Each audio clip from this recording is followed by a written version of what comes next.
গুরুর পালা দিয়েছেন আমার হবিল সরকার ভাইকে, শিষ্যর ভূমিকায় রেখেছেন আমি চন্দ্রা আমাকে। তো সেদিকে লক্ষ্য করে এটা একটা দরবারি অনুষ্ঠান, যদি একটু পালা না হয় তাহলে এই গানটা যেন কেমন খালি খালি হয়ে যায়, সুন্দর হয় না। এই জন্য দরবার কমিটি থেকে পালা দিয়েছেন, একটি করে পালার গান, একটি করে দরবারি গান রাখতে হবে আমাদের। আমি সেদিকে লক্ষ্য করে, যেহেতু আমাকে শিষ্যের পালা দিয়েছেন, গু শব্দের অর্থ অন্ধকার, রু শব্দের অর্থ রুশনাই। অন্ধকার পথ হতে যেজন আলোর পথে নিতে পারে সে হয় গুরু, আর আমি তো শিষ্য। যে কিছু জানে না, যে কিছু বুঝে না, যে জানতে চাবে, যে বুঝতে চাবে, অধরাকে ধরতে চাবে, অজানাকে জানতে চাবে, সে হলো শিষ্য। আর আমার গুরু তার জ্ঞানের পরিধি দিয়ে তিনি আমাকে তার আলোর পথে আমাকে নিয়ে, তার আলো আমার ভিতর দিয়ে আমার জ্ঞানের প্রদীপ তিনি জ্বালিয়ে দিবেন, তিনি হবে আমার গুরু। সেদিকে লক্ষ্য করে আমার গুরুর কাছে সর্বপ্রথম একটি গান আমার থাকবে, গানের মধ্যে দুই একটি আলাপ আলোচনা আমার গুরুর কাছে থাকবে। আশা করছি আমার দয়াল গুরু সুন্দরভাবে তা মীমাংসা করবে।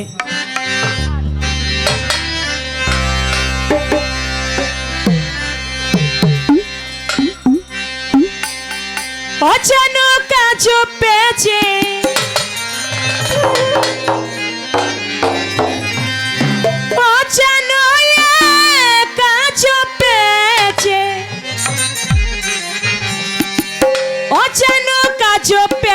গুরু হই আমার প্রাণ যায়, এলো গুলো ভঙ্গি বাঁকা বল করি কি উপায়, এলো গুলো ভঙ্গি বাঁকা বল করি কি উপায়।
এলোগুলো ভঙ্গি বাঁকা বল করি কি উপায়, অচানক এক আজব প্যাচে গুরু আমার প্রাণ যায়। আমার যখন বয়স 8, আমার মাই ছিল নানির পেটে, আমার দাদা জান বিয়া করে নাই, আব্বা জান হেঁটে বেড়ায়। দয়াল, আমার বয়স 8 বছর হয়ে গেছে, কিন্তু আমার মা নানির পেটে রয়ে গেছে। আমার দাদা বিয়ে করে নাই, কিন্তু আমার আব্বা হাঁটে। এই বিষয়টা আমি আপনার কাছে জানতে চাই। আমি বিয়ে করে আনলাম যারে, একটা ছেলে দেখি তার কোলে, আমি নাকি তার জন্মদাতা, বাবা বলে ডাকে আমায়। আমি যারে কোনোদিন জীবনে দেখলাম না, বিয়ের রাত্রে বাসর ঘরে প্রথম তার সঙ্গে আমার দেখা। আমি বাসর ঘরে ঢুইকা দেখি আমার বউয়ের কোলে একটা ছেলে। আমি কই এই ছেলে তুমি কই পাইলা? আমার বউ আমারে কয় ছেলে তো তোমারই। আমি কই আমি তো তোমারই কোনোদিন দেখি নাই, ছেলে আবার আমার হয় কেমনে? কয় হ্যাঁ এটা তোমারই ছেলে।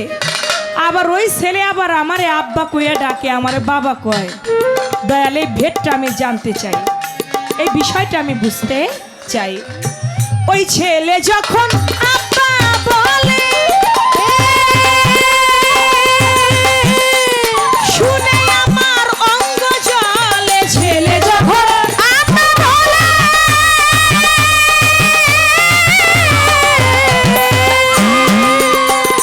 শুনে আমার অঙ্গ জ্বলে। লোক হাসে উত্তর না দিলে, লোক হাসে উত্তর না দিলে মহিয়তিন ভেবে কয় অচেন কাজ পেছে গুরু আমার প্রাণ যায়। অচেন কাজ পেছে গুরু আমার প্রাণ যায়।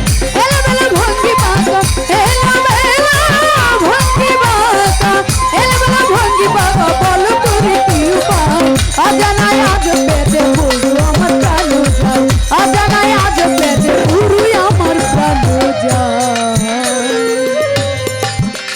আমার দয়ালের কাছে প্রথম মতো একটি গান রাখলাম, গানের মধ্যে দিয়ে একটি কথা আছে। আরেকটি বিষয় আমি জানবো। দেখেন এই গানটাকে বলা হয় পালা গান, বিচার গান, ধর্মীয় সঙ্গীত। যেখানে বিচার করে গান শোনা হয় সে গান কখনো খারাপ লাগে না, সে গান হৃদয়ে লাগে। যে গানে শুধু তালে তালে মাথা ঝুঁকাবেন কিন্তু গানটা গায়ক কি বলে লক্ষ্য করে শুনবেন না, সেই গানে কখনো আত্মার খোরাক আপনার আসবে না। তাই লক্ষ্য করে গানের কথাগুলি আগে শুনতে হয়। আমার গুরুর কাছে গান রয়ে গেল। এবার একটি কথা আমি জানবো দয়াল, এই যে বর্তমানে আমরা পীরের বাড়ি যাই, এই যাওয়াটা অনেকেই পছন্দ করে আবার অনেকেই পছন্দ করে না। না। আপনি বলবেন এই গুরুর কাছে যে যাইতে হবে, গুরুর কাছে মুরিদ হইতে হবে,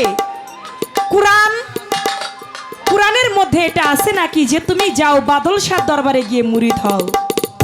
যদি কোরআনে থেকে থাকে তাহলে কোন সূরায় কত নং আয়াতে আছে যে একজন পীর মুর্শিদের কাছে আমাকে যাইতে হবে, গিয়ে মুরিদ হইতে হবে? মুরিদ হইলে লাভ কি আর না হইলে দয়াল ক্ষতিটাই বা কি? এটা আপনি একটু বলবেন। এই পর্যন্ত আপনার কাছে প্রথম আসরে আমার কথা, আর কোনো কথা। ওরে এলোমেলো ভঙ্গি পাতা, এলোমেলো ভঙ্গি পাতা, এলোমেলো ভঙ্গি পাতা, বলো তুমি কি উপায়? অজানায় আজ পেতে গুরু আমার প্রাণ যায়। অজানায় আজ পেতে গুরু আমার প্রাণ যায়। এলাগুলো ভঙ্গি বাঁকা, এলাগুলো ভঙ্গি বাঁকা, এলাগুলো ভঙ্গি বাঁকা, বলো করি কি উপায়? অচানক কাজ পেছে গুরু আমার প্রাণ যায়। অচানক কাজ পেছে গুরু আমার প্রাণ যায়। অচানক কাজ পেছে গুরু আমার প্রাণ যায়। অচানক কাজ পেছে গুরু আমার প্রাণ যায়।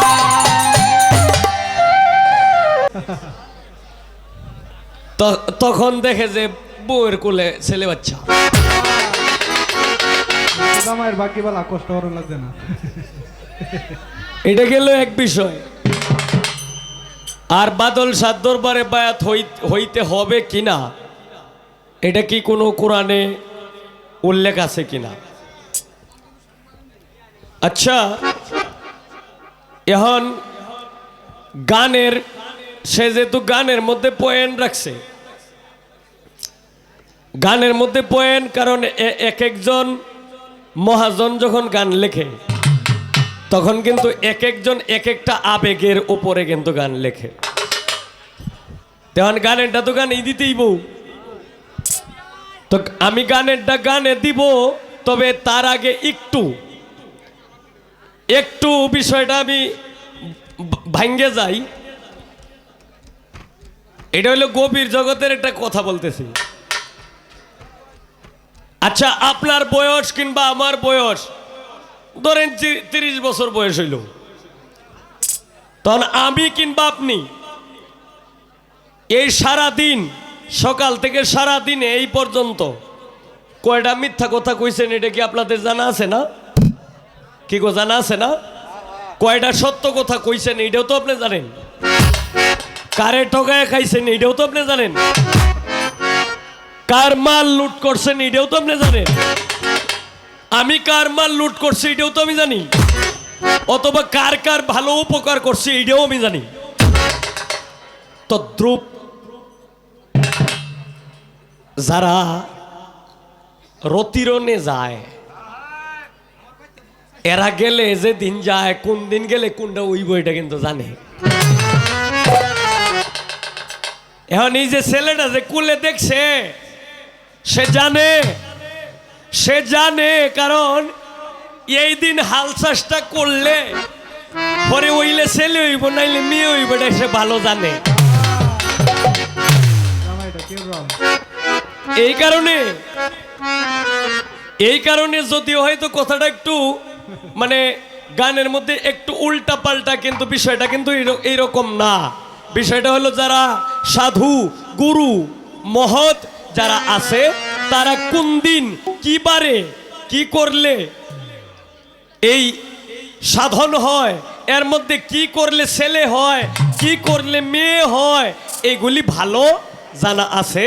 কিন্তু এটা একমাত্র এই লোকালয়ে বলা সম্ভব না।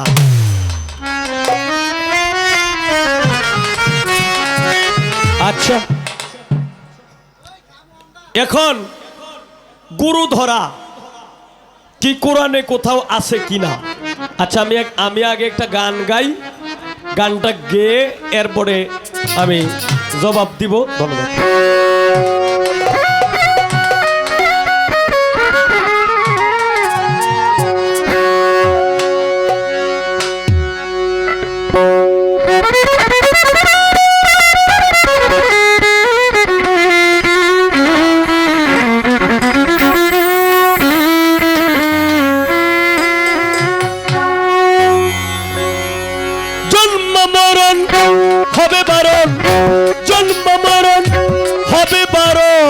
সাজাওয়া আর হবে না নীলে গুরুর উপাসনা। মাটির দেহ হবে সোনার, মাটির দেহ হবে সোনা, নীলে গুরুর উপাসনা। জন্ম মরণ হবে বারণ, জন্ম মরণ হবে বারণ, আর সাজাওয়া আর হবে না নীলে গুরুর উপাসনা। মাটির দেহ হবে সোনার, মাটির দেহ হবে সোনা, নীলে বাদল সার উপাসনা। পরে নীলে গনি সার উপাসনা।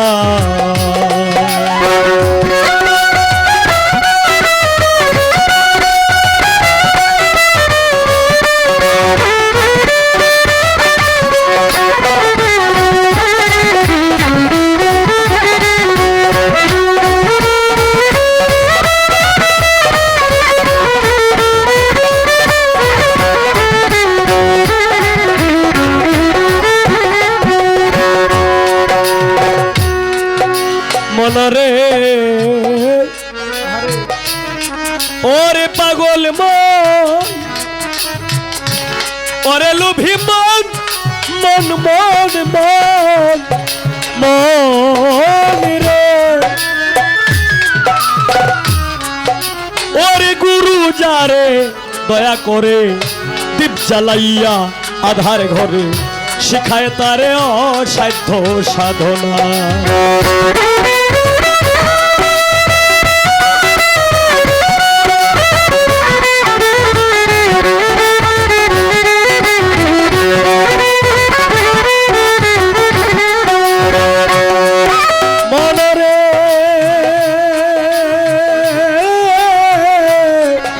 লোভী মন রে, ওরে গুরু যারে দয়া করে দীপ জ্বালাইয়া আধার ঘরে শিখায় তারে অসাধ্য সাধনা। ওরে করলে সাধন পালায় সমন মরণের আর ভয় থাকে না।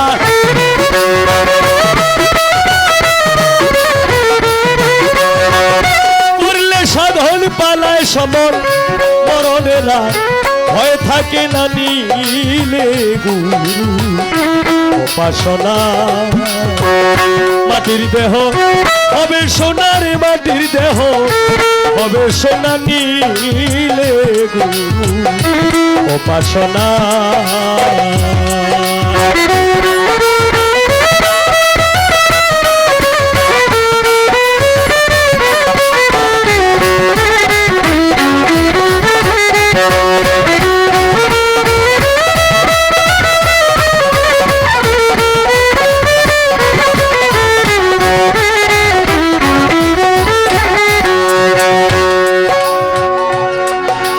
মনরে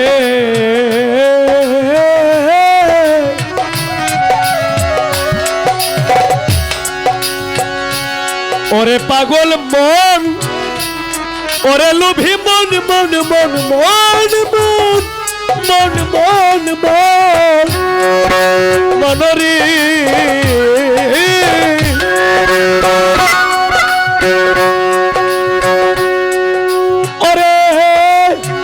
আসিয়া এই মানব কুলে অহংকারে ভুলে রইলে মানব জমিনা আবাদ করলে না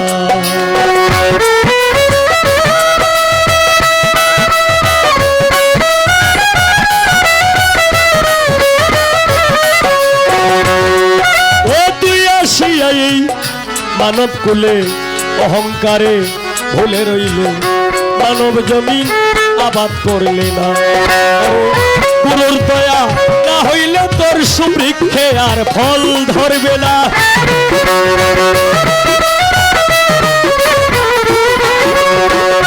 গুরুর দয়া বাদল সার দয়া না হইলে তোর সুবৃক্ষে আর ফল ধরবে না নিলে গুরু উপাসনা মাটির দেহ হবে সোনার মাটির দেহ হবে সোনা দিলে গুরু উপাসনা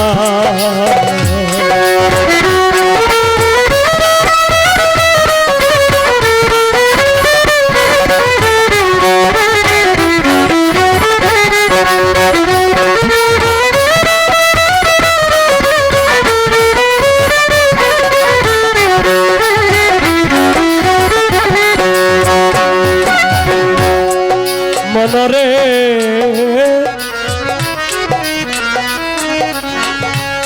ওরে পাগল মন মন মন রে ওরে হরেন্দ্র ছাদ ঘোষাই বলে রাধার মন ভোলে রইলে প্রেম ফুলের মধু খাইলে না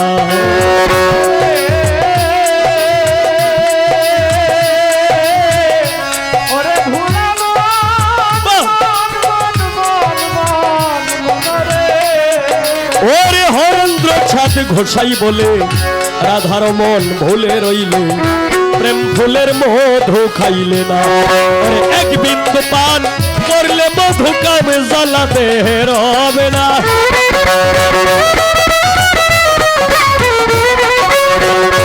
এক বিন্দু পান করলে মধু কাম জ্বালাতে হেরবে না নিলে গুরু উপাসনা মাটির দেহ হবে সোনার মাটির দেহ হবে সোনা নিলে গুরু উপাসনা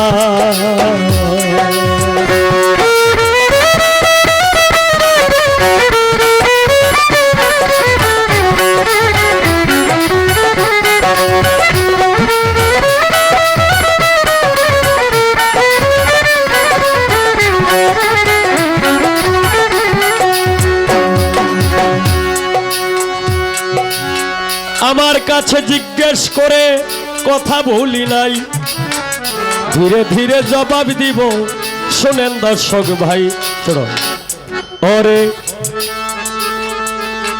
গুরু ধরা যাবে এটা কি কোরআনে আছে কিনা যদি থাকে তাহলে কোন সূরায় উল্লেখ আছে এটা বিভিন্ন পবিত্র কুরআন শরীফের মধ্যে ৬,৬৪ 66টা আয়াত, এরপর 114টা সূরা। এখন আমরা যদি সূরা আয়াত বলতে যাই তাহলে এখানে বলতে হবে কি সূরা পবিত্র কোরআন শরীফের সূরা আল ফাতির 10 নম্বর আয়াতে উল্লেখ আছে যে আল্লাহর নৈকট্য লাভ করতে গেলে একজন কামেল পীরের হাতে হাত ধরে বায়াত হইতে হবে। সূরা মুমতাহিনাতের 12 নম্বর আয়াতে উল্লেখ আছে যে একজন কামেল পীরের হাতে হাত ধরতে গেলে, আল্লাহর নৈকট্য লাভ করতে গেলে একজন কামেল পীরের হাতে হাত ধরে বায়াত হইতে হবে। সূরা নাসে প্রমাণ আছে, সূরা বাকারার 233 নম্বর আয়াতে উল্লেখ আছে যে আত্মসমর্পণকারী মানে কলেমা পড়লেই কিন্তু মুসলমান হয় না। আমি পড়লাম লা ইলাহা ইল্লাল্লাহু মুহাম্মাদুর রাসূলুল্লাহ সাল্লাল্লাহু আলাইহি ওয়াসাল্লাম, আমি মুসলমান হয়ে গেলাম না। কারণ ইসলাম শব্দের অর্থ হইল শান্তি, আর কলেমা পড়লাম লা ইলাহা ইল্লাল্লাহু মুহাম্মাদুর রাসূলুল্লাহ সাল্লাল্লাহু আলাইহি ওয়াসাল্লাম, এখন আমি ইসলাম ধর্মের অর্থ যদি শান্তি হয় তাহলে শান্তির ধর্মকে আমি গ্রহণ করে নিলাম। এখন মুসলমান শব্দের অর্থ কি? মুসলমান শব্দের অর্থ হইল আত্মসমর্পণকারী। জানিয়া শুনিয়া একজন কামেল পীরের হাতে হাত ধরে বায়াত হইতে হবে, এটা পবিত্র কোরআন শরীফ বলতেছে। শুধু তাই না, সূরা মায়েদার 35 নম্বর আয়াতে উল্লেখ আছে যে একজন আল্লাহর নৈকট্য লাভ করতে গেলে একজন মোকাম্মেলের হাতে হাত ধইয়ে বায়াত হইতে হবে। এরকম আরো অনেক সূরায় উল্লেখ আছে, আমি বর্ণনা দিতে আমি যাব না। তবে এই যে সূরাটির কথা আমি বলছি, যে আয়াতগুলোর কথা আমি বলছি, ইনশাআল্লাহ আপনারা খুঁজলেই পাবেন। এই তো তাহার কথা ছিল, এর বেশি ছিল না, ধীরে ধীরে বাজাও তোমরা ওলের লক্ষ্মী সোনা। আস্তে।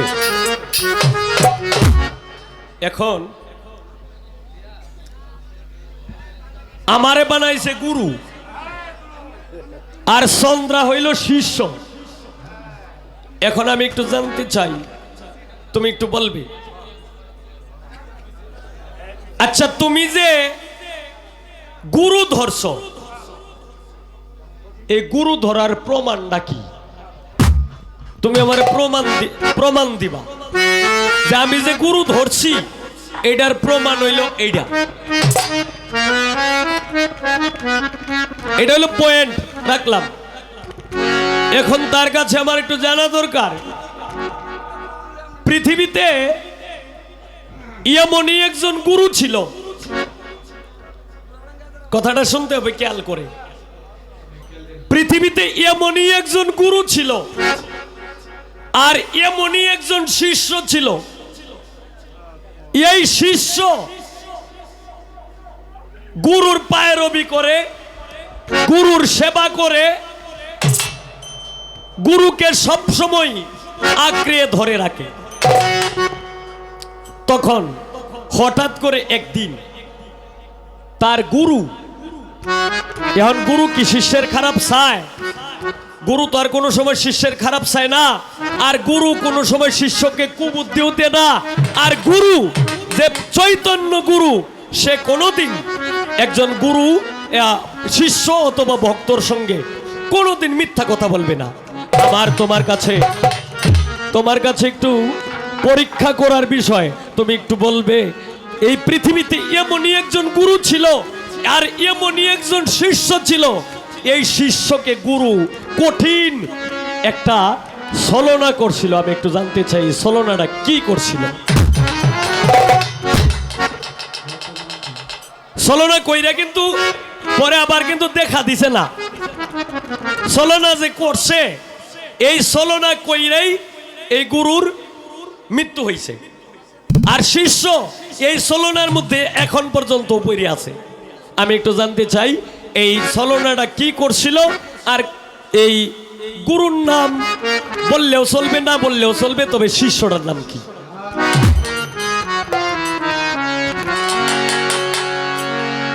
আছে। কারণ দেখো, তোমার মতো একজন মহিলা বায়াত হইতো গেছে, গুরুজি গুরুজি বাড়িতে আছেন, মানে এক জায়গায় গেছে বায়াত হইতো, তখন বায়াত হইতে গেছে, গুরুজির ডাকে এই মহিলা যে গুরুজি কি বাড়িতে আছেন? তোর বাইরে হইছে তার ছেলে, কয় না উনি একটু ব্যস্ত আছে। কয় তুই আমারে বেজাল করতে আইছস? এটার মারিয়ালছে, গুরুর ছেলেরে মারছে, একেবারে হত্যা করিলছে, জাগাত মারিয়া লাইছে। এরপরে তার মেয়ে বাইর হইছে, কয় আপনি আমার ভাইয়ারে মারছেন কেন? কয় তুই আইছস আমারে ঝামেলা করতে, এইটারও মারছে। এরপরে তার গুরুর স্ত্রী বাইর হইছে যে তুই আইছস আমার সামনে ঝামেলা করতে, যা তোরও মৃত্যু। একে একে 3টা মার্ডার করলো। এরপরে স্বয়ং গুরু বাইর হইছে, গুরু বাইর হইয়া কইতাছে, কয় মা আজকে থেকে আমার একটা ঝামেলা মুক্ত করে দিছ, এখন তোমাকে আমার বায়াত করা যায়। এখন এই যে পীর মাকে মাইরিয়া, এরপরে গুরুর সন্তানরা রে মাইরিয়া, এরপরে কি প্রকৃত শিষ্য হওয়া যায় কিনা তুমি একটু বলবা?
ধন্যবাদ।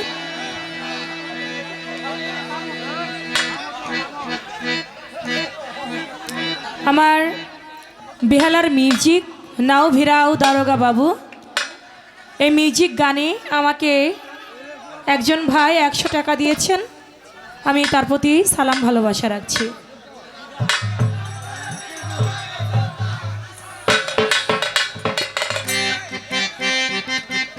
আমার ভাই এটা একটু বাড়বে, মেন ফোকালটা সাউন্ডের ভাই এটা বাড়বে। আজকে আমার যিনি, আপনারা এমন করতেছেন কেন? কোন গান? ওইটা চাঁদনি পূর্ণিমা, ওরা লাস্টে গাইবে, সব গানের সময় আছে। হ্যাঁ ঠিক আছে, আপনাদের অনুরোধ রাখা হবে লাস্টে। চাঁদনি পূর্ণিমা প্রিয়া ওরা গানটি করে দেবে আপনাদের শেষে। আচ্ছা, তাহলে আর কোনো কথা বলা যাবে না। এবার আমার যিনি গুরু, আমার যে কথা ছিল, অচানক আজব প্যাচে গুরু আমার প্রাণ যায়, এলোগুলো ভঙ্গি বাঁকা বলো করি কি উপায়। আমার যখন বয়স 8, মাই ছিল নানির পেটে, দাদা জান করে নাই বিয়ে, আমার আব্বা জান হেঁটে বেড়ায়। আমি বিয়ে করে আনি যারে, একটা ছেলে দেখি তাহার ঘরে, আমি নাকি তার জন্মদাতা, বাবা বলে ডাকে আমার। ওই ছেলে যখন আব্বা বলে, শুনে আমার অঙ্গ জ্বলে, লোকে হাসি উত্তর না দিলে মহিউদ্দিন ভেবে কয়। আমার দয়াল জবাব করলেন যে একজন বাবা যখন হাল চাষ করতে যায় তখন ছেলে সন্তান দেয় না মেয়ে সন্তান দেয় এটা সে বলতে পারে।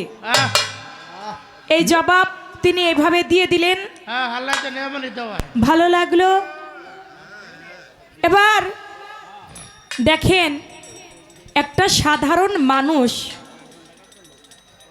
যখন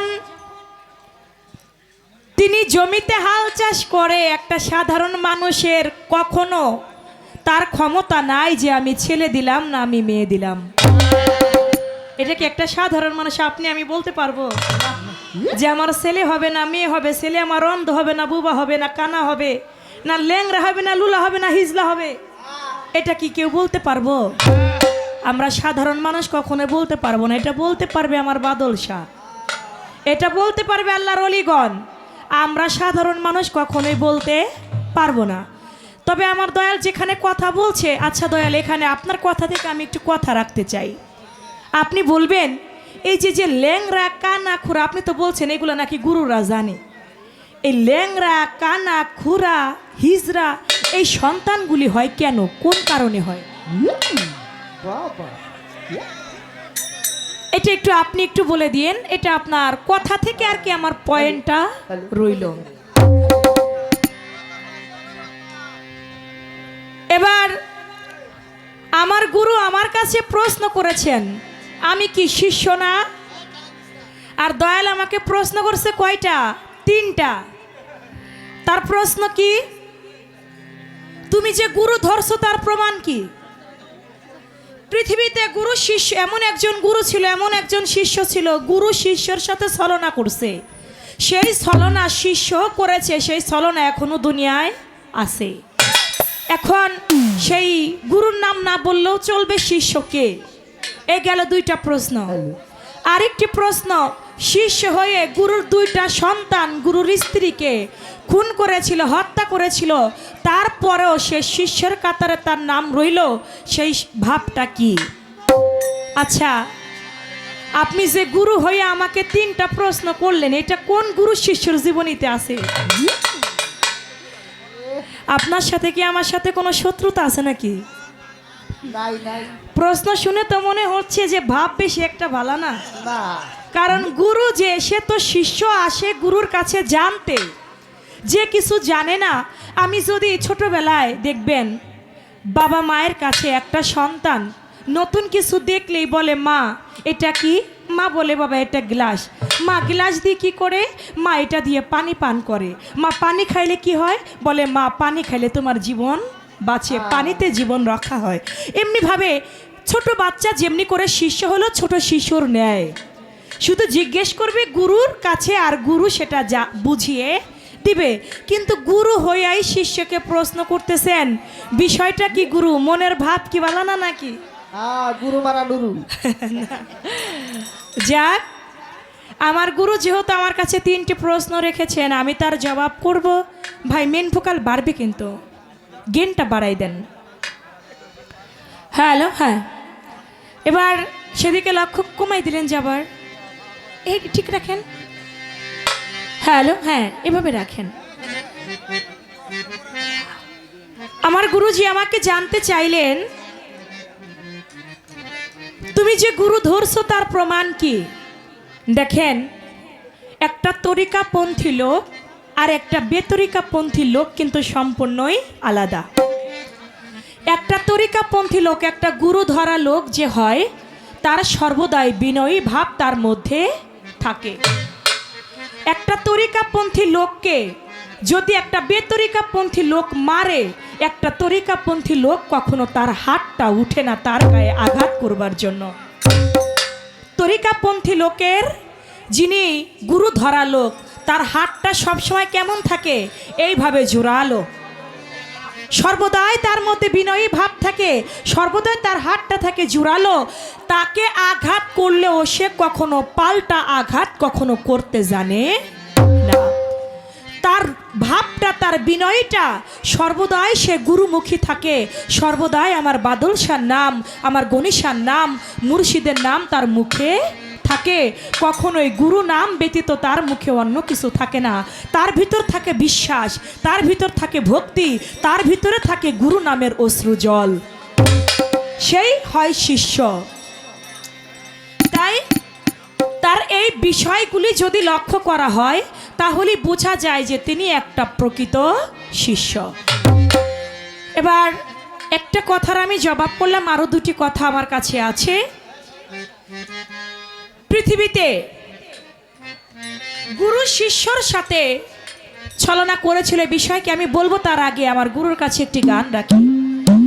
আশা করছি এই গানটি আমার দয়া লক্ষ্য করে শুনবেন, আগের থেকেও এবার আরেকটু ভালো মতো বুঝবেন ইনশাল্লাহ। আমি এই আশাটা গুরুর কাছে রাখি।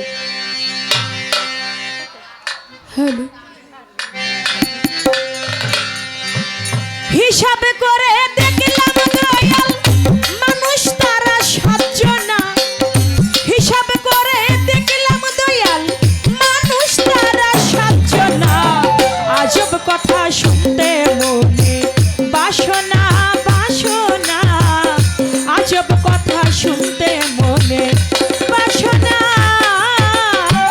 হিসাব করে দেখলাম দয়াল মানুষ তারা সাতজনা, হিসাব করে দেখলাম দয়াল মানুষ তারা সাতজনা।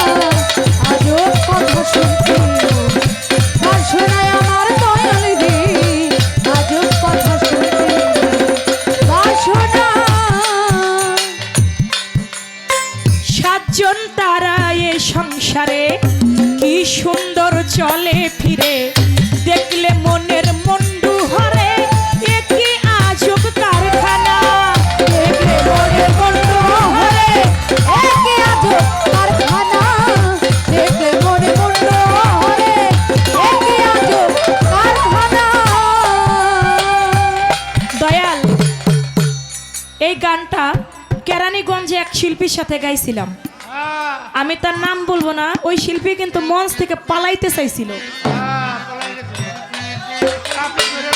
এই গানটা যার লেখা রশিদ সরকার, যিনি ভাবুক কবি মানিকগঞ্জের আব্দুর রশিদ সরকার, তার যিনি উস্তাদ আনোয়ার দেওয়ান, তার লেখাই এই গানটি শুনে উনি তো পালাইতে চাইছিল কিন্তু পাবলিকের জন্য পালাইতে পারে না।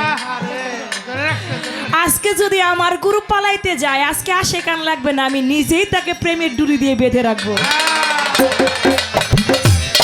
দয়াল, সাতজন তারা এই সংসারে কি সুন্দর চলে ফিরে, দেখলে মনের মন্ডু হরে এ কি আজব কারখানা। দেখলে মনের মন্ডু হরে এ কি আজব কারখানা, দেখলে মনের মন্ডু হরে এ কি আজব কারখানা। সাতজনার ওই ছয় পেটেতে আমার দয়াল রে, বলো তাহা কেমন করে। সাতজনার ওই ছয় পেটেতে,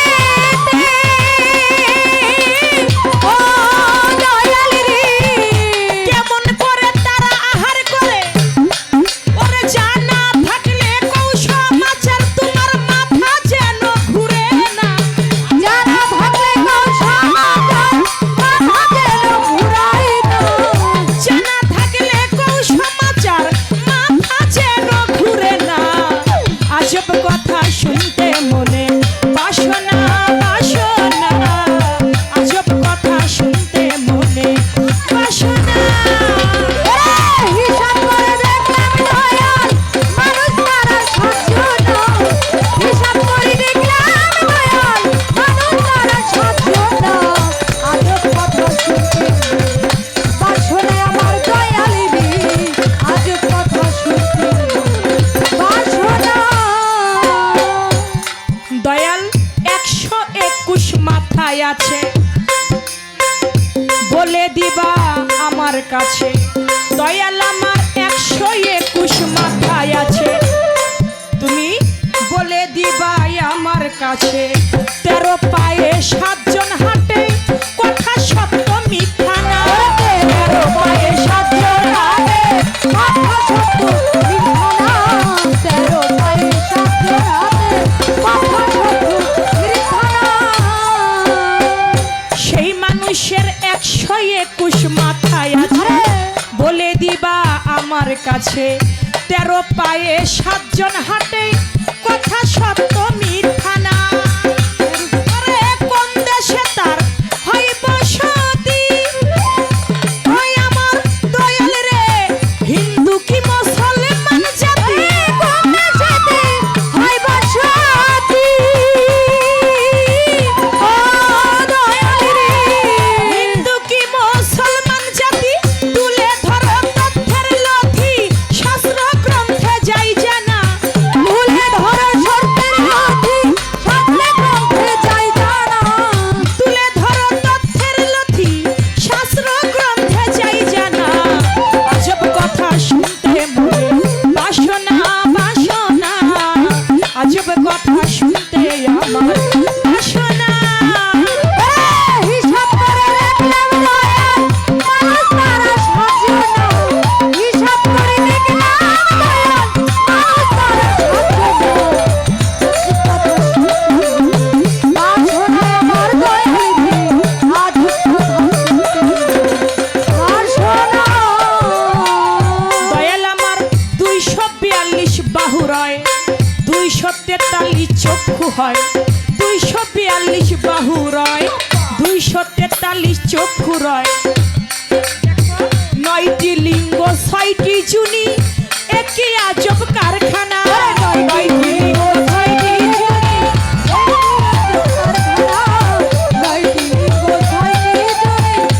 পুরাণে চাই জানা 242 বাহু রয় 243 চক্ষু হয় 9টি লিঙ্গ 6টি জুনি বেদ পুরাণে যাই জানা 9টি লিঙ্গ 6টি জুনি বেদ পুরাণে যাই জানা 9টি লিঙ্গ 6টি জুড়ি বেদ পুরাণে যাই জানা তুমি হাসি মুখে আনন্দ জ্ঞানে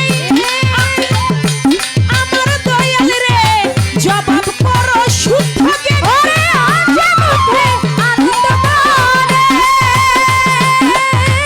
ও দয়াল রে জবাব করো শুদ্ধ জ্ঞানে বুঝলে তত্ত্ব সহজ হবে না বুঝলে হয় যন্ত্রণা বুঝলে তত্ত্ব সহজ হবে না বুঝলে হয় যন্ত্রণা বুঝলে তত্ত্ব সহজ হবে না বুঝলে হয় যন্ত্রণা আজব কথা শুনতে মনে বাসনা বাসনা আজব কথা শুনতে মনে বাসনা ওরে হিসাব করে দেখলাম দয়াল মানুষ তারা সাহায্য না হিসাব করে দেখলাম দয়াল মানুষ তারা সাহায্য না আজ কথা শুনতে বাসনা আমার দয়াল রে আজ কথা শুনতে বাসনা সেই মানুষের 3872 দন্ত সেই মানুষের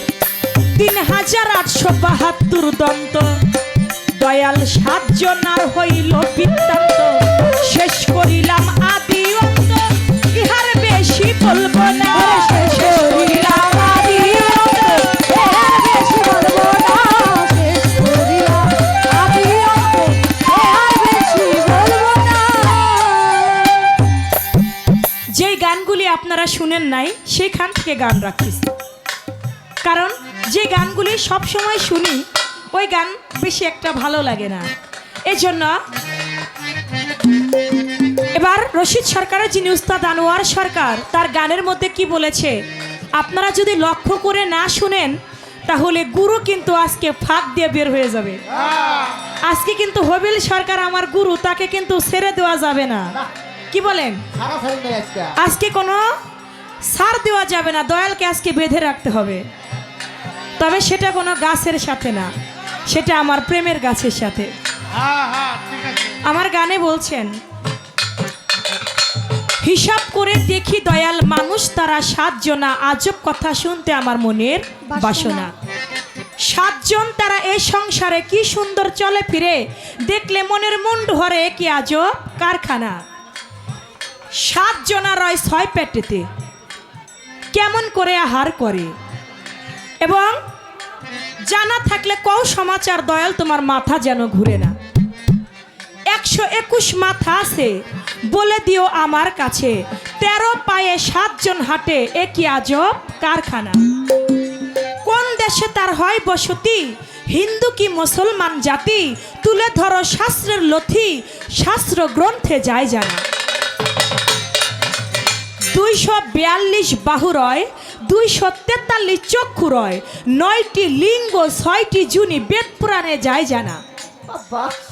হাসি মুখে আনন্দ জ্ঞানে জবাব করো শুদ্ধ মনে, বুঝলে তত্ত্ব সহজ হবে, না বুঝলেই হয় যন্ত্রণা। গানের মধ্যে বলছেন 3872 দন্ত, 7 জনার হইল বৃত্তান্ত। সে আমাদের দন্ত কয়টা? মাত্র 32টা। আর 7 জন মানুষের 3872টা তার দন্তই। দয়াল 3872 দন্ত, 7 জনার হইল বৃত্তান্ত। শেষ করিলাম আদি অন্ত, এহার বেশি বলবো না। ওরে আনোয়ার দে ওয়ানের এই গান, আমার দয়াল রে নকল হইতে অতি সাবধান। আনোয়ার দে ওয়ানের এই গান, দয়াল রে নকল হইতে অতি সাবধান।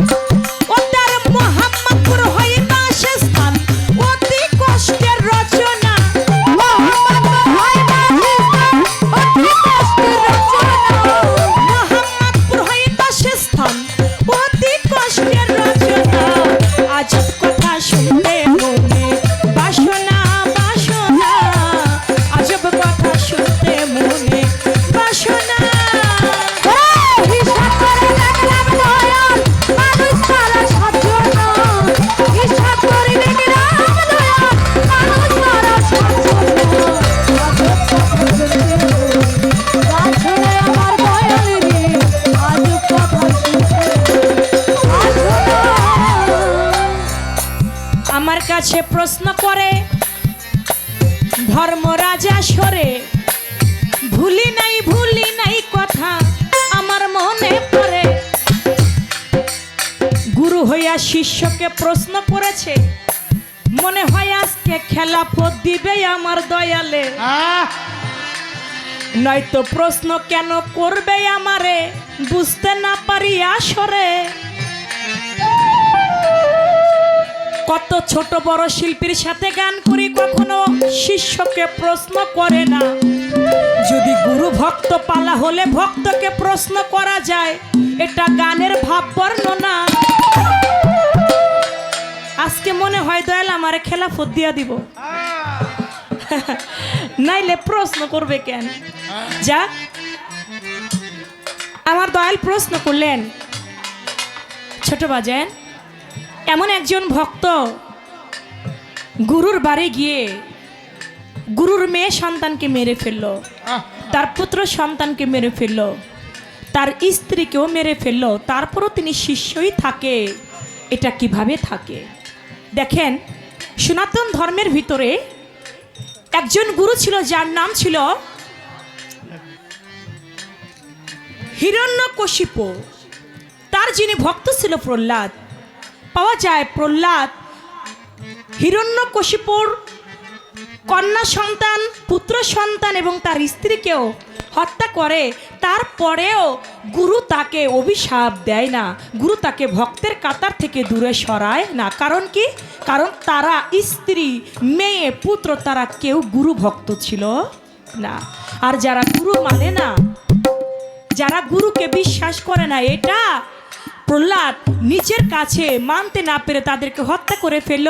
কিন্তু গুরু যিনি হিরণ্যকশিপু, তিনি তাতে রাগ হইল না। এটা সনাতন ধর্মের দিক থেকে আমি বললাম। তবে হ্যাঁ, আমি যদি আমার দিক থেকে বলি, আমি আমার ভক্তির জোরে আমি যদি হবিল সরকারের স্ত্রীকে, আমি যদি তার ভিতরে আছে কি তার স্ত্রীর মহব্বত, গুরুর আছে তার স্ত্রীর মহব্বত, গুরুর আছে তার পুত্রের মহব্বত, গুরুর আছে তার কন্যা সন্তানের মহব্বত, আমি যদি আমার ভক্তির জোরে তাকে বাধ্য করে নিতে পারি, তারপরে তার যদি স্ত্রীর প্রতি তার মায়া মহব্বত যদি আমার ভক্তির জন্য উঠে যায়, আমার ভালোবাসায়, আমার ভক্তিতে তার সন্তানের প্রতি যদি তার মহব্বত উঠে যায়, আমার ভক্তির জোরে তার পুত্রের প্রতি মহব্বত যদি উঠে যায়,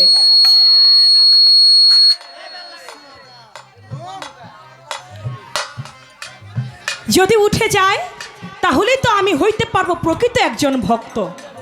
আর যদি গুরুর তার সংসারের মোহমায়ায় থাকে আর আমার প্রতি যদি গুরুর ধ্যান খেয়াল বর্জক না থাকে তাহলে আমি তো তার ভক্ত হইতে পারবো না। এই জন্য আমি আমার ভক্তির জোরে গুরুর মনের মধ্যে থাকা স্ত্রী নামক সত্তা, গুরুর মনের মধ্যে থাকা পুত্র নামক সত্তা, গুরুর মনের মধ্যে থাকা কন্যা নামক সত্তাকে আমি আমার ভক্তির জোরে যদি বাধ্য করে আমি আমার গুরুকে আমার করে নিতে পারি তাহলে আমার কোনো অন্যায় হবে না। একটা বললাম দলিল দিয়ে, একটা বললাম বাহ্যিক দিক দিয়ে। এই একটা বিষয়, আরেকটি কথা আমার গুরুর আছে।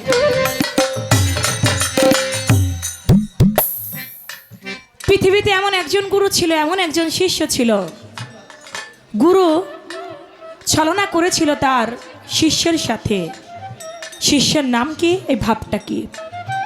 দেখেন, আল্লাহর একজন ওলি ছিল যার নাম ছিল হাসান বসরি রহমাতুল্লাহ আলাইহি। একদিন হাসান বসরি রাবিয়া বসরিকে বলতেছেন, রাবিয়া তুমি কি কোনোদিন বিয়ে করবে না? বলে, না দয়াল, আমি কখনো বিয়ে করব না।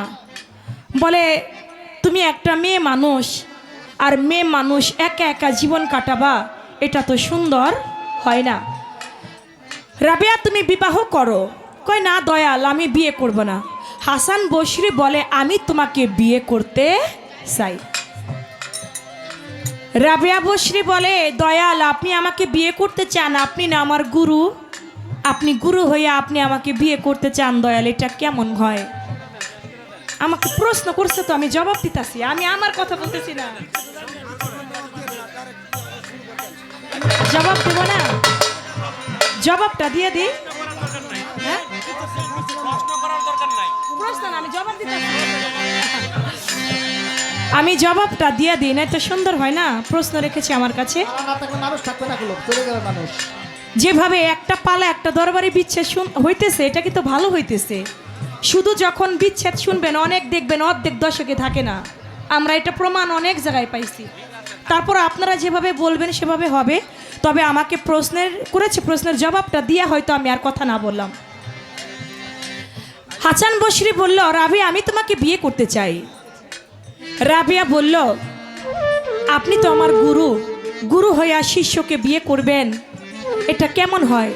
ছোট বাজায় আপনারা একটু কথা একটু কম বলবেন, অনেক কথা হয় আসরে। আসলে এটা কোনো পালা গানের মঞ্চ হইতে পারে না যে আসরে এত কথা হয়। পালা গান হইতে গেলে একটা নীরবতা পরিবেশ থাকতে হয়, তাহলে ভালো লাগে। এই হুল্লাচল্লার মধ্যে আপনারাও শান্তি পাবেন না, আর আমরা শিল্পীরাও গায়ে কোনো মজা পাবো না। সেই হাসান বসরি বলল, আমি তোমাকে বিয়ে করতে চাই। রাবিয়া বসরি বলে, আপনি আমার গুরু, গুরু হয়ে কিভাবে আপনি শিষ্যকে বিয়ে করতে পারেন? হ্যাঁ, আপনি আমাকে বিয়ে করবেন ঠিক আছে, আগে যদি আপনি আমার প্রশ্নের একটা জবাব সঠিক দিতে পারেন তাহলে আপনি আমাকে বিয়ে করতে পারেন, তা না হলে বিয়ে করতে পারেন না। বলে, কি তোমার প্রশ্ন? বলে, হাসান বসরি আপনি তো আমার গুরু, আপনি বলেন আপনি কি পুরুষ নাকি নারী? বলে, আপনি তো আমার গুরু, আপনি কি পুরুষ নাকি নারী? বলে, ঠিক আছে। হাসান বসরি জানে রাবিয়া অত্যন্ত তীক্ষ্ণ ব্রেন্টের একজন তাপসী, তাকে সাধারণ জবাব করলে হবে না। বলে, রাবিয়া তুমি আমাকে 1 সপ্তাহ সময় দাও। কয় সপ্তাহ? 1 সপ্তাহ সময় দাও। ওই যে বলছে না, গুরু ছলনা করে গুরু মারা গেছে কিন্তু ভক্ত রয়ে, গুরু ছলনা করে মারা গেছে কিন্তু ভক্তের ছলনাটা রয়ে গেছে। দেখেন, গুরু বলল তুমি আমাকে 1 সপ্তাহ সময় দাও, আমি তোমাকে জবাব করব। 1 সপ্তাহ তো সময় চেয়ে নিয়েছে রাবিয়া বসরির কাছ থেকে। 1 সপ্তাহ পরে গুরু মারা গেছে, প্রশ্নের জবাব না দিয়া 1 সপ্তাহের মধ্যে হাসান বসরি মারা গেছে। রাবিয়া বসরি গিয়েছে, হাসান বসরিকে কবরের মধ্যে নামাবে, তার জানাজা পড়ানো হবে। কবর খুঁড়েছে। রাবিয়া বসরি গিয়া কয়, তোমরা যারা আমার তরিকার ভাই আছো কেউ আমার গুরু হাসান বসরিকে কবরে নামাইতে পারবা না। বলে, কেন? বলে, আমার একটা প্রশ্ন ছিল হাসান বসরির কাছে যে তিনি পুরুষ নাকি নারী, সে আমাকে বিয়ে করতে চেয়েছে। সে আমার প্রশ্নের জবাব না দিয়া সে মরতে পারে না। আমার প্রশ্নের জবাব দিবে, তারপরে তার মাটি মঞ্জিল হবে, তার আগে তোমরা কেউ মাটি দিতে পারবা না। বলে, সে তো মারা গেছে, জবাব দিবে কেমনে? কয়, আল্লাহর ওলিগণ কখনো মরে না। আল অলি আল্লাহ মতো আল্লাহর অলির কোনো মরণ নাই। আমার মুর্শিদও মরতে পারে না। হাসান বসরিকে বলে, হাসান বসরি, আল্লাহর অলির কোনো মরণ হয় না, আমার জানা মতে তুমিও মরো নাই। তুমি আমার প্রশ্নের জবাব করো, তুমি নারী নাকি পুরুষ? তুমি তো আমাকে বিয়ে করতে চেয়েছিলে, আমাকে বিয়ে না করে তুমি কেন মারা গেলা? তুমি বলো তুমি পুরুষ নাকি নারী?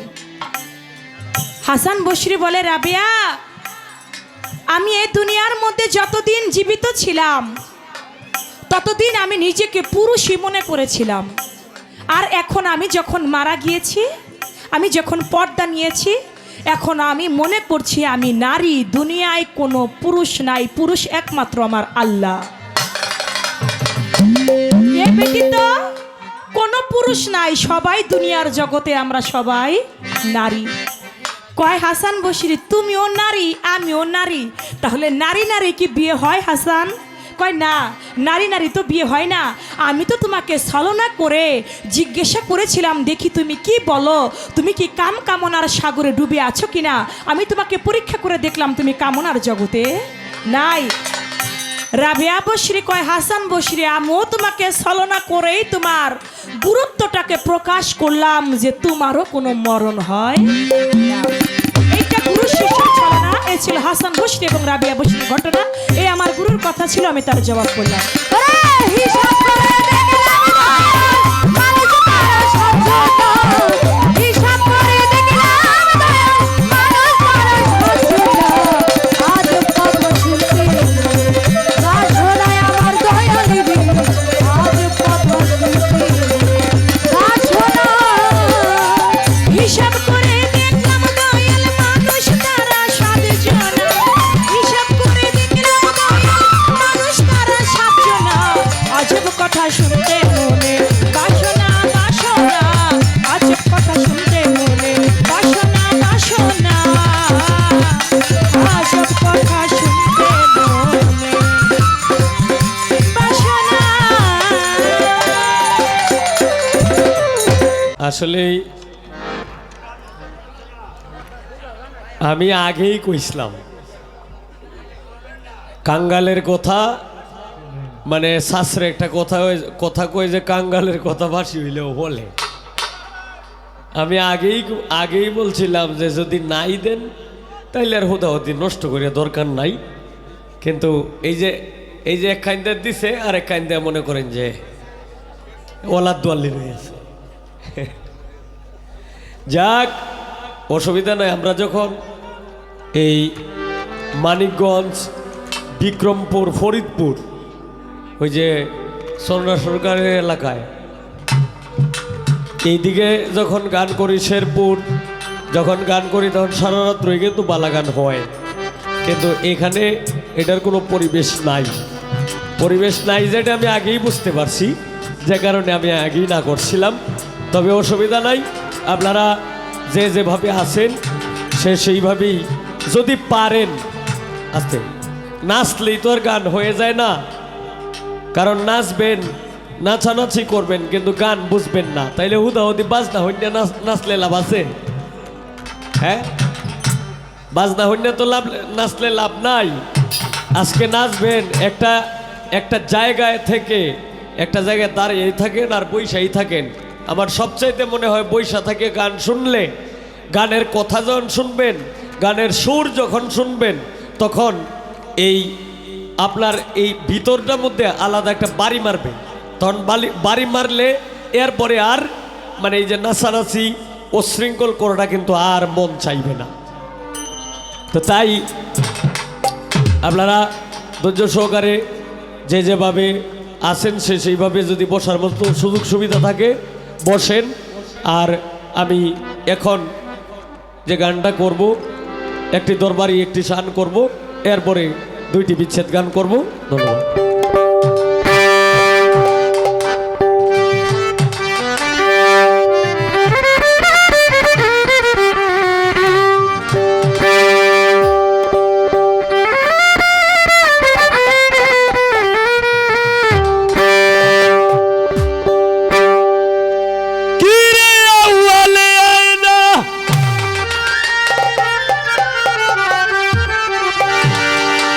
आखिर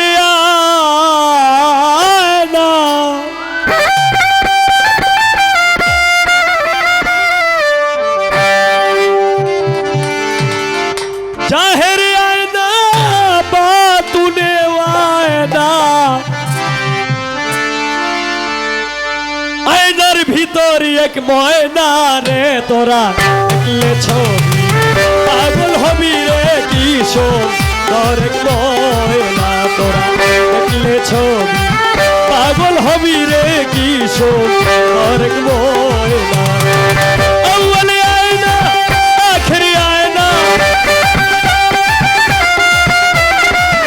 आखिरी आईना बातुनी आईना आईनार ভিতরে এক ময়না রে তোরা দেখলে ছবি পাগল হবি রে কিশোর তোর এক ময়না বাদল সার দেখলে ছবি পাগল হবি গো নিশা কিশোর তোর এক ময়না अल्लाहु अल्लाहु अल्लाह ओ अल्लाह अल्लाहु अल्लाहु अल्लाहु अल्लाह अल्लाहु अल्लाहु अल्लाह ओ अल्लाह अल्लाहु अल्लाहु अल्लाहु अल्लाह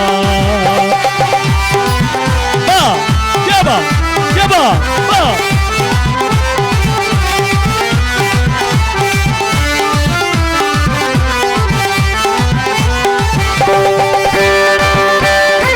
আয়নার ভিতরে বুবাসাই আছে ডাকলে কথা বয় না কয় না কিরে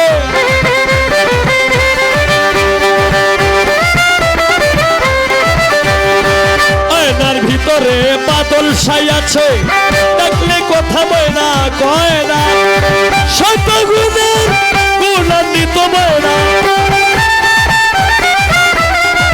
শত গুণের গুণান্বিত বয় না তুলনাই তার হয় না রে তোরা দেখলে ছবি পাগল হবি রে কিশোর তোর এক ময়না বুবাসা দেখলে ছবি পাগল হবি রে কিশোর তোর এক ময়না বাদল সা দেখলে ছবি পাগল হবি রে কিশোর তোর এক ময়না আল্লাহ আল্লাহ আল্লাহ আল্লাহ আল্লাহ আল্লাহ আল্লাহ ও আল্লাহ আল্লাহ আল্লাহ আল্লাহ আল্লাহ আল্লাহ আল্লাহ আল্লাহ ও আল্লাহ আল্লাহ আল্লাহ আল্লাহ আল্লাহ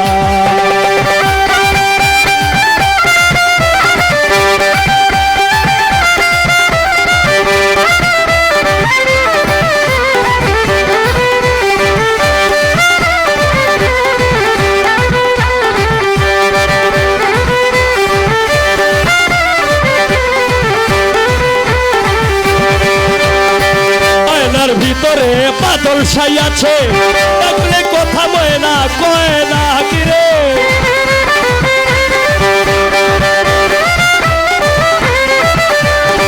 সায়াদুল পাগলা পুরালি আয়নার ভিতরে বাদল সাই আছে ডাকলে কথা বয় না কয় না সত্য গুণের গুণান্বিত বয় না সত্য গুণের গুণান্বিত বয় না তুলনাই তার হয় না রে তোরা দেখলে ছবি পাগল হবি রে কিশোর তোর এক ময়না তোরা দেখলে ছবি পাগল হবি বাদল সা কিশোর তোর এক ময়না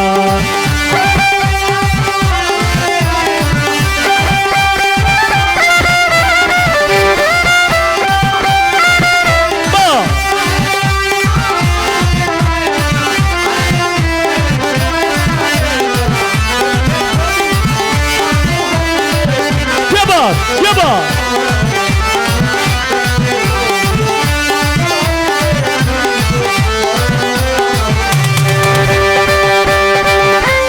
রঙের রং লাগাইয়া বাদল সা পরছে আরো ময়না গয়না কিরে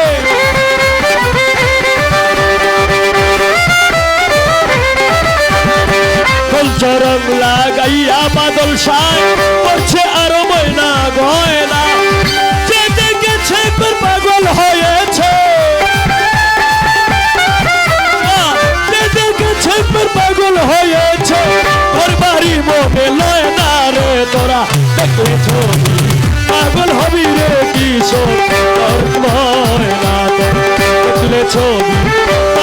হবি রে কিশোর তোর ময়না আল্লাহ আল্লাহ আল্লাহ আল্লাহ আল্লাহ আল্লাহ আল্লাহ আল্লাহ আল্লাহ আল্লাহ আল্লাহ আল্লাহ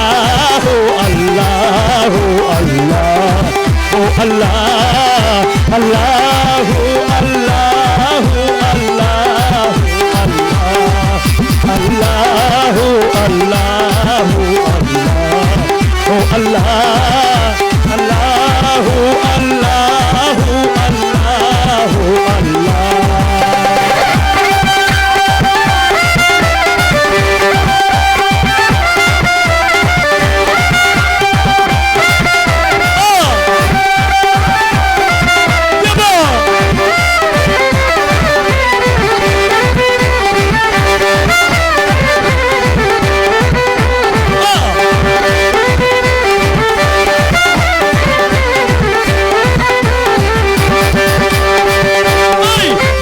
বাদলশা বাহিরে বাদলশা থাকলে কাছে ময়না আয় না রে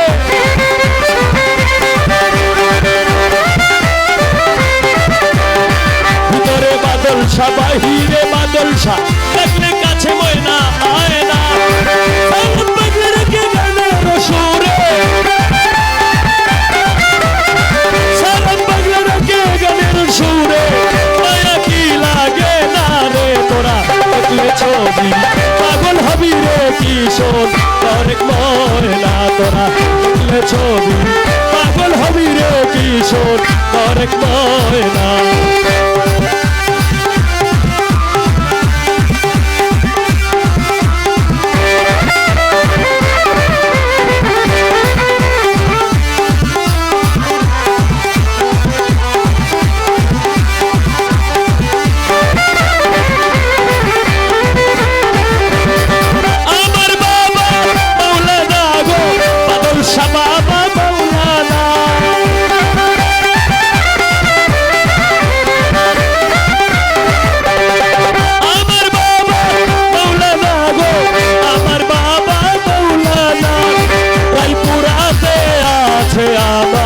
বাদলশা বাবার আস্তানা এই পুরাতে আছে আমার বাদলশা বাবার আস্তানা আমার বাবা মৌলানা গো আমার বাবা মৌলানা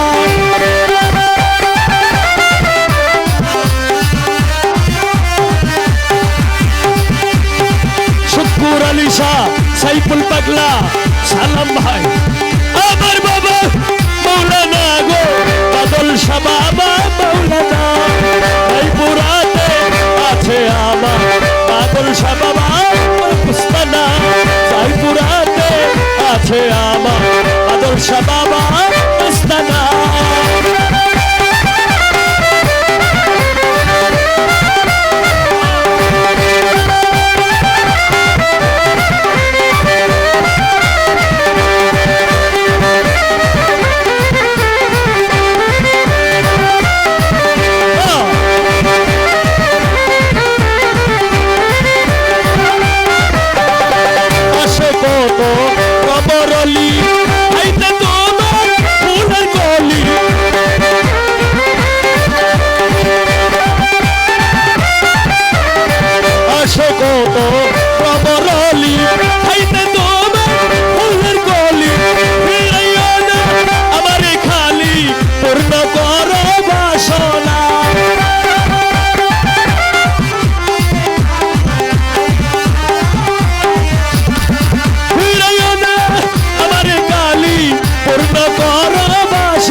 আছে আমার বাদলশা বাবা আস্তানা এই পুরাতে আছে আমার বাদলশা বাবা আস্তানা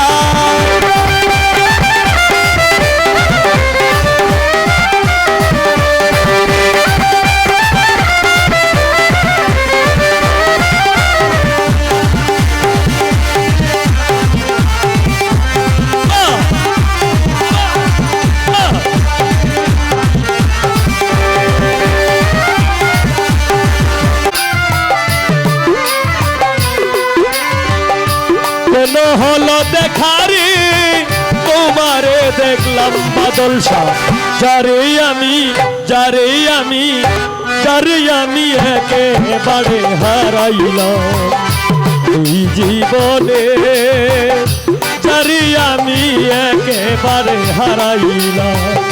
কেন হলো দেখারে তোমারে দেখলাম বন্ধু,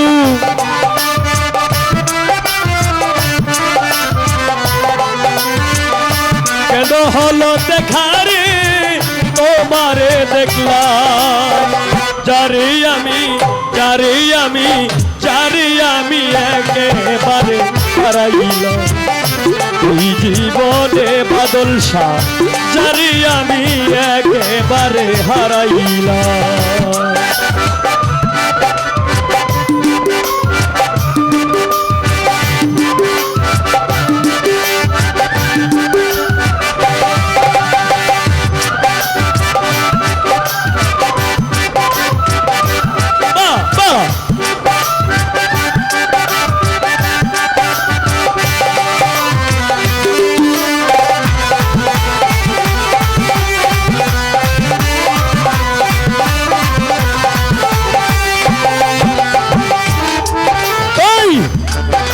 আমি কোন মুখে দাঁড়াইয়া বলবো এমনের কথা, কথা শুনে তুমি যদি পাও গো ব্যথা।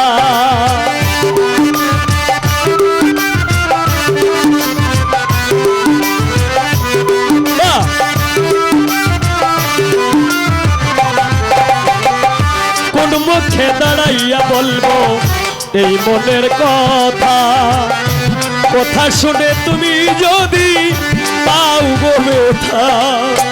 নিজের হাতে নিজের মাথায় কুড়াল মারিলাম বন্ধু,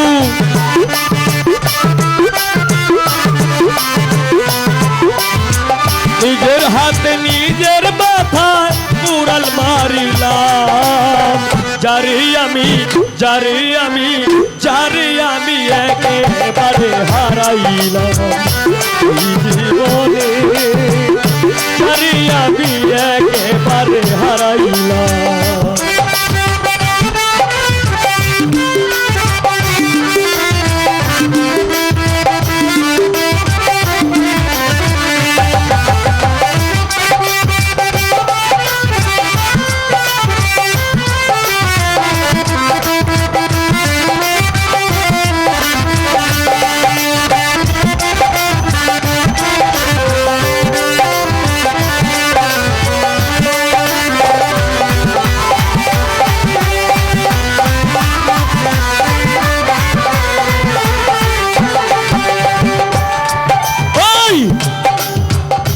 কোন মুখে দাঁড়াইয়া বলবো এই মনের কথা, কথা শুনে তুমি যদি পাও গো ব্যথা।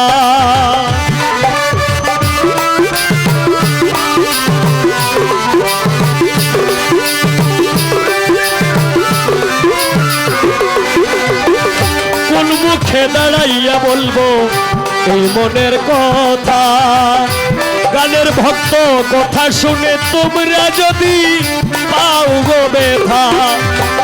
নিজের হাতে নিজের মাথায় কুড়াল মারিলাম বন্ধু,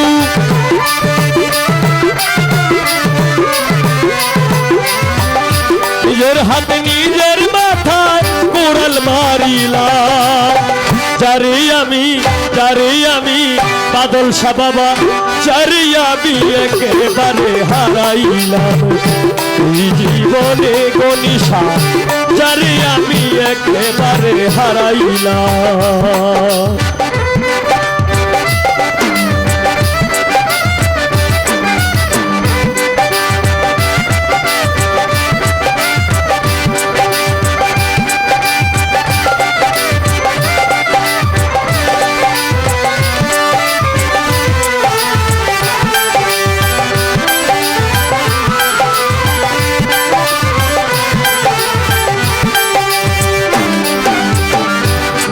ছিল মনের আগুন জ্বালাইয়া দিলা, পলকেরই দেখা দিয়া কোথায় লুকাইলা বন্ধু।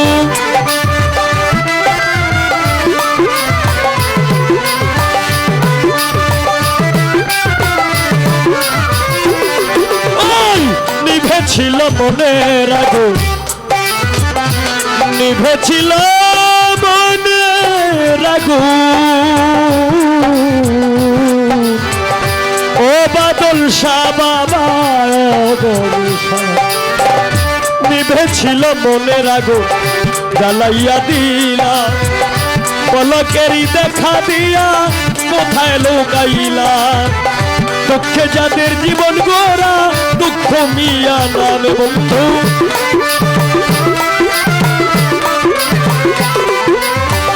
দুঃখে যাদের জীবন গোরা দুঃখ মিয়া না।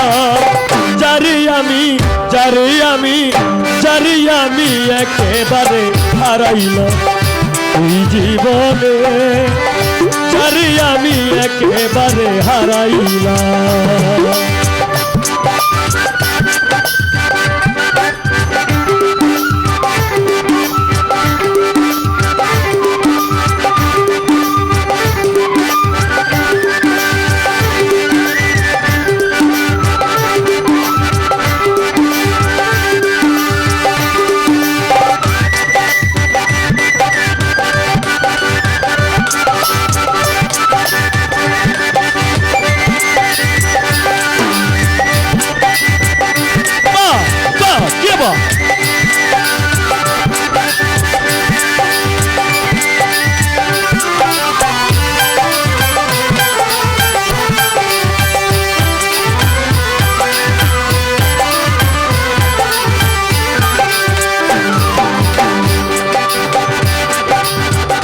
ওরে তোমায় দেখে মনে হলো বাঁচিয়া থাকিব, কাছে তোমায় নাই বা পেলাম দূর হতে দেখিব।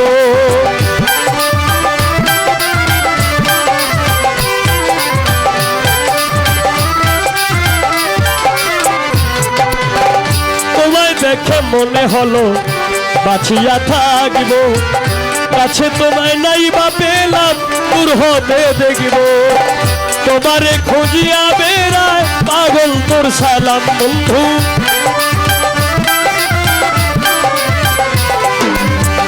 তোমারে খুঁজিয়া বেড়ায় পাগল তোর সালাম। যারে আমি যারে আমি যারে আমি একেবারে হারাইলাম এই জীবনে, যারে আমি একেবারে হারাইলাম। কেন হলো দেখারে তোমারে দেখলাম বন্ধু,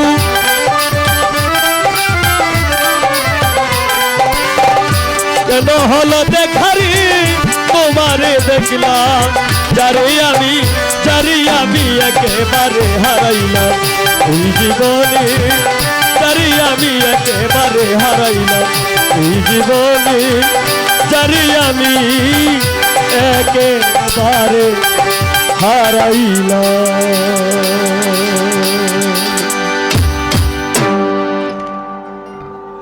ও আচ্ছা আচ্ছা, দরবারের পক্ষ থেকে বাদল শাহ আবারও একটি ফুলের মালা এবং সঙ্গে আরও 500 টাকা দিয়ে বকশিস করলেন, ধন্যবাদ। আমি এখন একটি আমার বাজানের অর্ডারের একটি উকিল মুন্সি সাহেবের গান করে আমি বসবো, এরপরে আবার চন্দ্রা সরকার গান করবেন।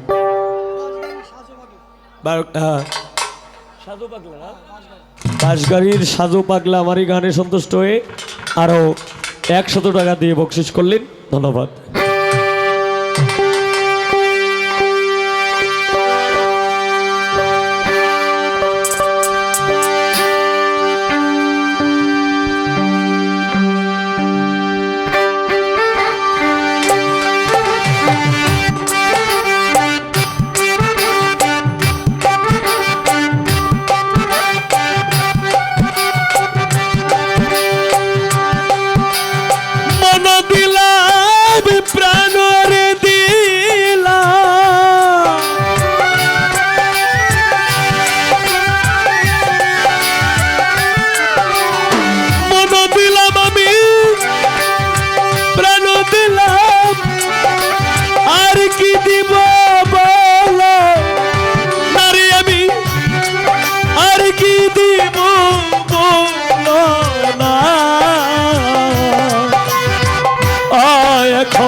আমার মনে মানে না মানা ছোড়ো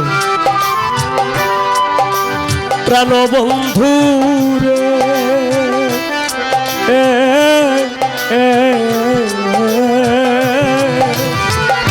ও এখন আমার মনে মানে না মানা না না না গো ও বাদল শাহ আমার মনে মানে না মানা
ঘর ছাড়িলাম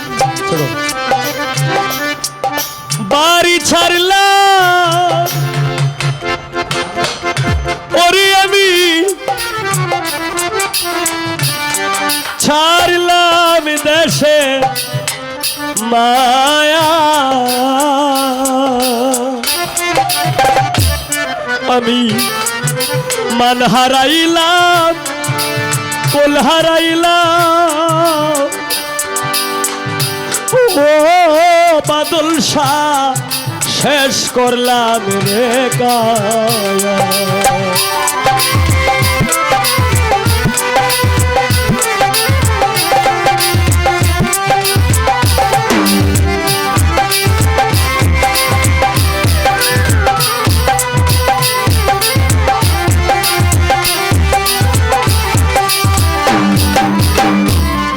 ঘর ছাড়িলাম বাড়ি ছাড়লাম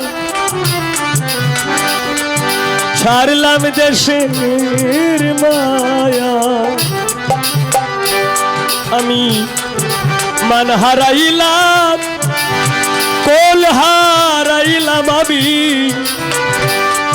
শেষ করলাম রে কায়া বাদল শাহ আশা দিয়ে আমায় নৈরাশ করা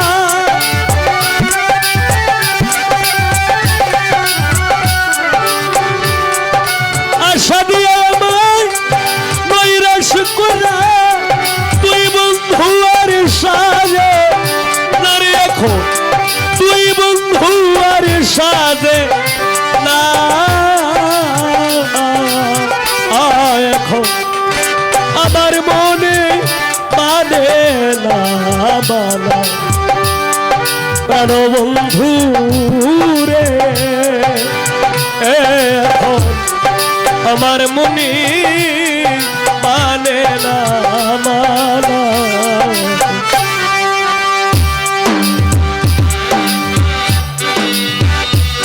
হ্যাঁ কেবা কেবা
মুখে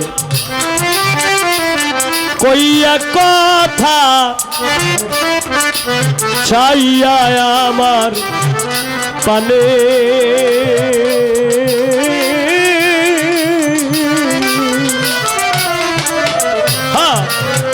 ও বাদল শাহ হাতে ধরে বলেছিলি ও আমায় ভুলবে না জীবনে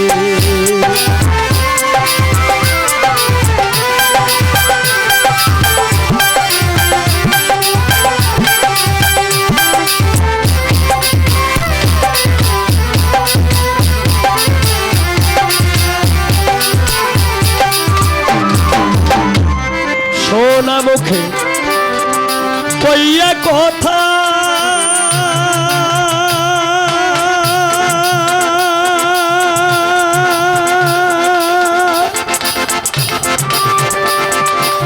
বন্ধুরে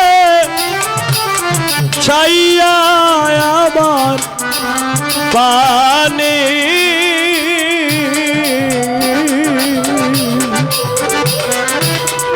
ও বাদল শাহ হাতে ধরে বলেছিলে ভুলবে না জীবনে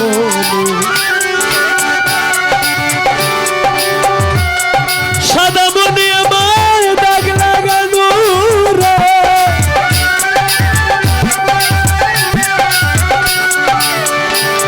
সাদা মনে আমার দাগ লাগানো তুই বন্ধুর উচিত হয় না বাদল শাহ তুই বন্ধুর উচিত হয় না ও আমার মনে মানে না প্রাণ বন্ধু রে এখন আমার মনে মানে না মানা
রে পরকে ভুল লাইতে পারো তুমি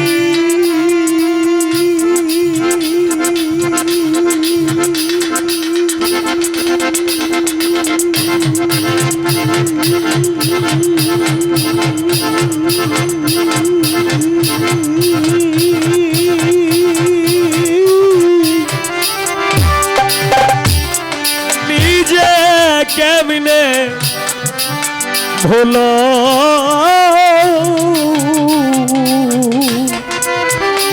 ও বাদল শাহ এই শিক্ষাটা বলো রে বন্ধু তোরে কোন ছোরায় শিখাইল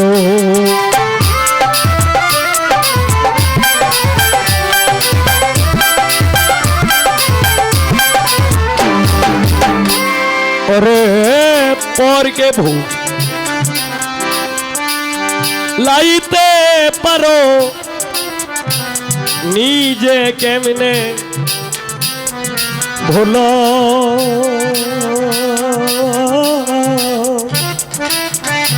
হ্যাঁ এই শিক্ষাটা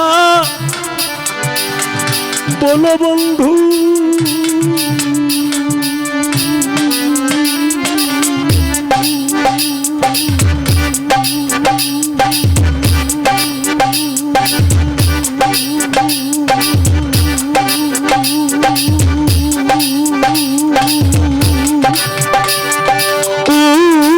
তরে কোন ছোড়ায় শিখাইল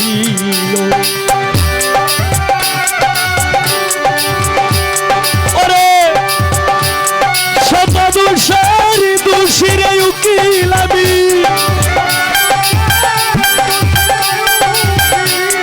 শত দোষের দোষী উকিল মুন্সি আর কেউ রে দোষী কই না রে আর কেউ রে দোষী কই না এখন আমার মনে মানে না মানা প্রাণবন্ধু রে এখন আমার মনে মানে না মানা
সবই দিলাম আর কি দিব বলো নারে আমি আর কি দিব বলো না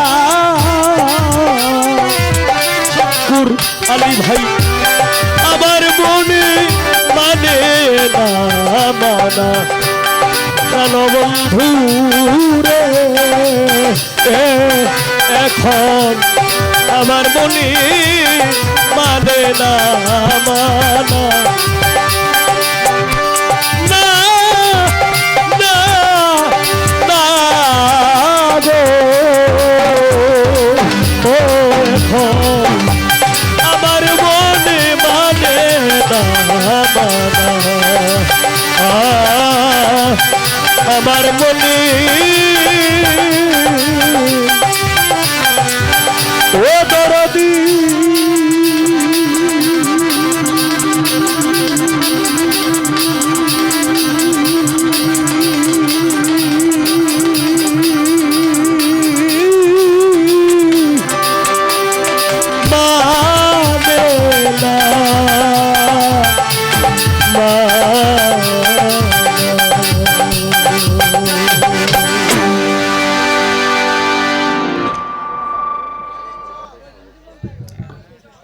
বাদল স্যার